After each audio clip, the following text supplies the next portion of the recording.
So yeah, hey, this is Jake from Jake's Board Reviews, and today I'm finally getting around to reviewing part 2 of the Chilli Peri Peri review. I said chili, that's been my signature today. Previous take I said the same thing.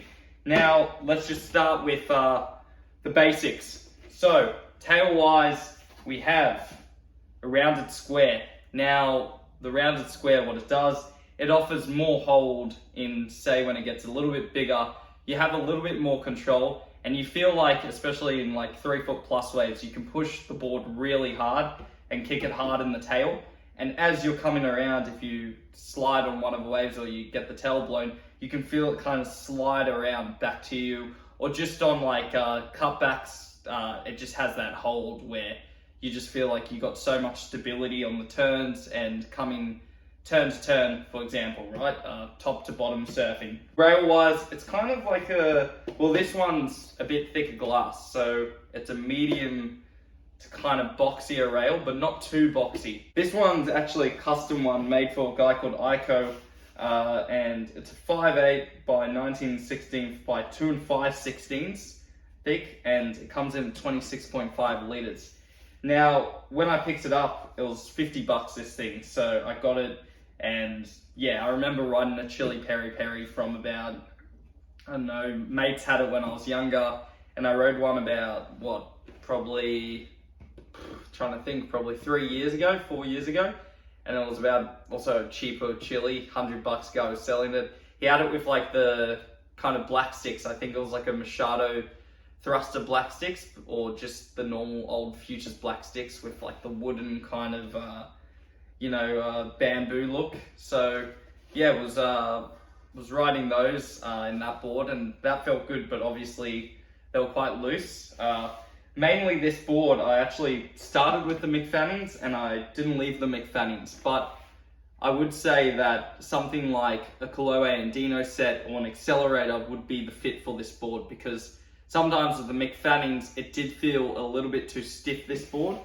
Due to that medium and a boxy rail and the rounded square, it did feel a little bit stiffer than what I would have liked. It's the same on, I have a DX1 Phase 3 at the moment that I'm reviewing, and I was riding like those trusty RTM Tech 2 fins, the AM series, and yeah, they just don't feel as good in that board. It's just making it a little bit too stiff, and that's also due to the rails being a bit medium to boxy.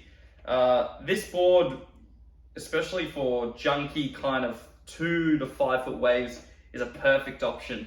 I didn't get much footage because, yeah, it's just kind of the wrong size, and I've got boards now that I want to ride and review, so I didn't really get around to getting much footage for it, but there's a little bit of footage in the previous part, in part 1, so if you want to check that out, I'll put the card there or wherever, somewhere. Let's talk about rocker. So, quickly looking at rocker. I'd say it's medium exit, medium entry.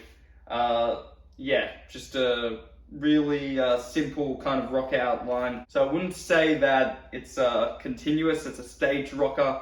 But yeah, it's a bloody good board. I really enjoy it. I probably actually enjoy it more than the JS Monster Box, just because Chilli's makes sense for me, because I'm originally from Sydney, and growing up, I was riding Chilli shortboards quite often. My brother's mates had Chillis. We kind of all had Chillis growing up. There was a time period from, I'd say about 2009 till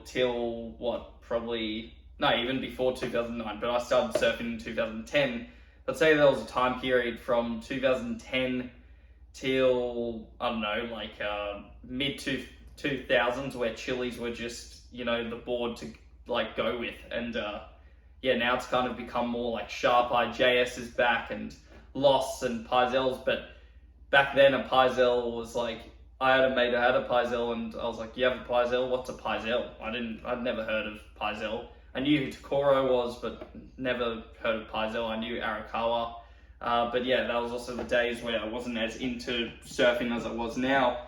But yeah, you kind of just got that like performance outline nose, and yeah, to be honest, I really like it. I would pair it with Kolohe's. If I had the option of like riding it again, I'm definitely going to sell this one, because it's thicker glass. So if it wasn't, I would have kept it because this thing's really fun.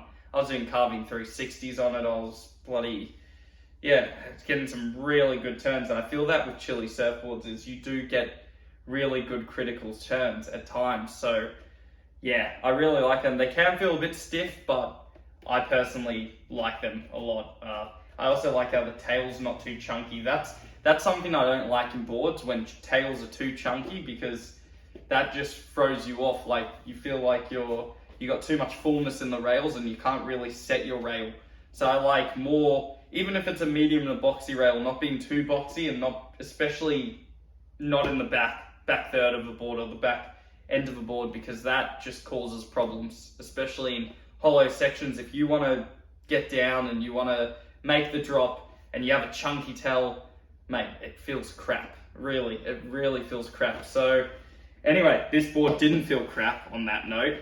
And yeah, if you are interested to buy one, ask me some more questions, because I would love if Chilli could send me one, or I could buy one off them that's like, you know, similar dimensions to this, but it's just not as thick a glass. I would also say one more thing is, it's a good paddler into waves, but it's definitely level-wise, you have to be intermediate and above, like a high level intermediate or even advanced surfer, because it's easy to ride if you're at that level and you've been surfing for a few years. But if you're just hopping on a standard shortboard, or you're like, oh, I want to get on a short bottom, I want to start surfing like John and all these guys, you don't want this board straight away. So just, if you are an experienced surfer, you'll have a blast. If you aren't, then I would rather recommend you something else, maybe like the Volume 2, or just another board, or the BV2, just something that you can